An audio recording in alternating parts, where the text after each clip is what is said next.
दीपिका पदुकोणचा skin care brand, Sonam कपूरचे कपडे आणि विराट कोहलीचा रेस्टॉरंट बिझनेस आपल्याला असं वाटतं की ज्या माणसाचे इंस्टाग्रामवर करोडो फॉलोअर्स आहेत, त्याने जर बाजारामध्ये माती जरी विकायला काढली तरी लोक ती सोन्याच्या दराने विकत घेतील. कारण भारतामध्ये बॉलिवूड आणि क्रिकेटला काही लोक अक्षरशः धर्म मानतात. पण मित्रांनो, वास्तव याच्या अतिशय उलट आहे. गेल्या काही वर्षामध्ये भारतामध्ये अनेक मोठ्या सेलिब्रिटीजनी गाजावाजा करत आपले स्वतःचे ब्रँड लॉन्च केलेले होते. मोठ्या लॉन्च पार्ट्या झालेल्या होत्या, सोशल मीडियावर ट्रेंड चालवले गेले होते. पण काही महिन्यातच त्या ब्रँडची हवा निघून गेली आणि ते ब्रँड अक्षरशः फ्लॉप झाले. एवढा पैसा, एवढी प्रसिद्धी आणि मार्केटिंगची एवढी मोठी टीम असून देखील शाहरुख खान, सलमान खान किंवा दीपिकाचे हे ब्रँड चालत का नाहीत? आणि दुसरीकडे कटरीना कैफ किंवा ऋतिक रोशनचे ब्रँड जे आहेत ते करोडोचा बिझनेस कसा करत आहेत? आजच्या या व्हिडिओमध्ये आपण सेलिब्रिटी ब्रँड्सच्या या फ्लॉप शो मागचं अर्थकारण जे काय आहे ते समजून घेणार आहोत. व्हिडिओ अतिशय इंटरेस्टिंग होणार आहेत, त्यामुळे शेवटपर्यंत तुम्ही नक्की बघा. पण त्याआधी चॅनेलला सबस्क्राईब करायला अजिबात विसरू नका. सगळ्यात आधी आपण त्या ब्रँड्सची यादी पाहूया ज्यांनी मोठ्या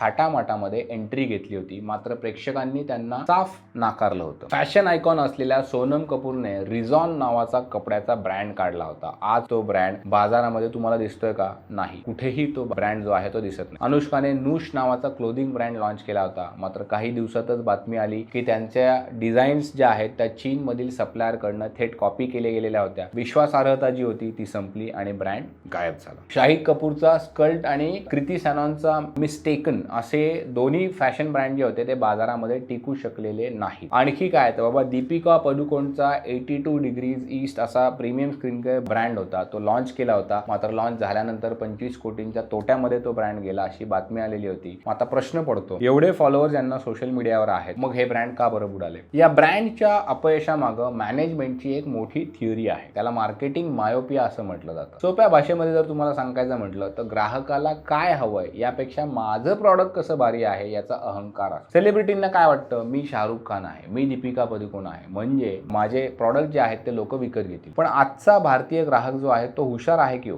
तुम्हाला तुमच्या चेहऱ्यासाठी प्रीमियम पैसे मोजायला ते तयार नाहीयेत. त्याला व्हॅल्यू हवी असते. जेव्हा एखादा सामान्य माणूस बाजारामध्ये फेस वॉश घ्यायला जातो तेव्हा तो फक्त डबा बघतो का? नाही. तो काय बघतो? त्याच्यामध्ये इन्ग्रेडियंट्स काय आहेत, त्याचे ऑनलाईन रिव्ह्यू तो माणूस वाचतो आणि आपल्या स्किनला काय सूट होईल ते वाचतो. मगच खिसा मोकळा करतो. ना मोठं लक्षण खोटं ही म्हण या ब्रँड्सला तंतोतंत लागू पडते. सगळ्यात मोठा प्रॉब्लेम काय आहे तो माहिती का? किमतीमध्ये. भारत हा व्हॅल्यू फॉर मनी बघणारा देश आहे. दीपिका पदुकोणच्या ब्रँडचं जर आपण उदाहरण बघितलं तर हे एक प्रीमियम स्किन केअर प्रॉडक्ट म्हणून लॉन्च करण्यात आलेलं होतं. त्याची किंमत जी होती ती साधारणपणे 2,500 ते 4,000 रुपयांच्या घरात होती. म्हणजे आता मला सांगा की जो ग्राहक 3,000 रुपये एका मॉइश्चरायझर साठी खर्च करू शकतो, तो दीपिकाचा ब्रँड का बरं गेलो? तो मे बी क्लिनिक किंवा एस्टी लॉडर सारखे जागतिक स्तरावर सिद्ध झालेले सायंटिफिक दृष्ट्या रिझल्ट्स देणारे ब्रँड जे आहेत ते विकत घेईल ना तो. दीपिका ही ऍक्टर म्हणून भारी आहे का? निश्चित आहे. पण डर्मॅटॉलॉजिस्ट आहे का? नाही. त्यामुळे ग्राहकाला त्या प्रॉडक्ट मध्ये सायन्स दिसतं का? नाही. काय दिसतं? फक्त ग्लॅमर दिसतं. पहिल्यांदा कदाचित लोक उत्सुकतेपोटी घेतील सुद्धा, पण दुसऱ्यांदा तो डब्बा जो आहे तो कोणी विकत घेणार नाही. अनेक सेलिब्रिटी किंवा त्यांच्या PR एजन्सी ज्या आहेत ते एका मोठ्या भ्रमामध्ये असतात. काय की आपल्याला इंस्टाग्रामवर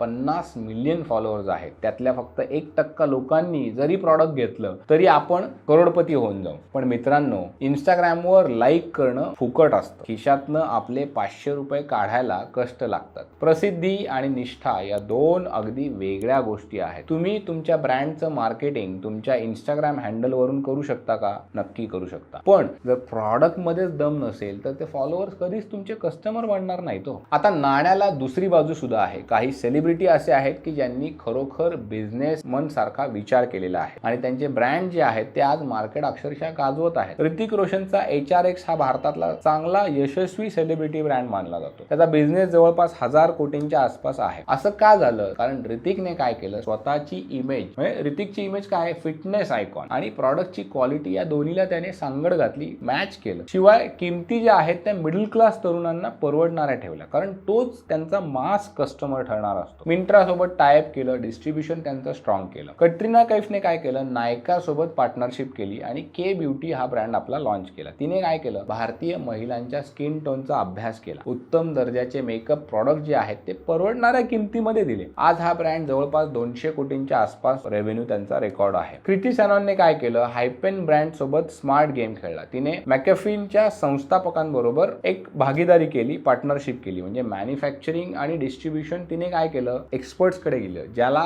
त्याच्यामध्ये अक्कल आहे त्याला दिलं. स्वतः काय केलं, फक्त मार्केटिंग आणि ब्रँड व्हिजनवर लक्ष केंद्रित केलं, म्हणून ती यशस्वी झाली. आता हे यशस्वी जी काही उदाहरणं मी तुम्हाला सांगितली त्यावरनं एक गोष्ट तुम्हाला शिकायला मिळते, सेलिब्रिटीचा चेहरा हा फक्त दरवाजा उघडायला मदत करतो. गिराहिकाला आत आल्यानंतर टिकून ठेवण्याचं काम प्रॉडक्ट क्वालिटी फक्त करत असते.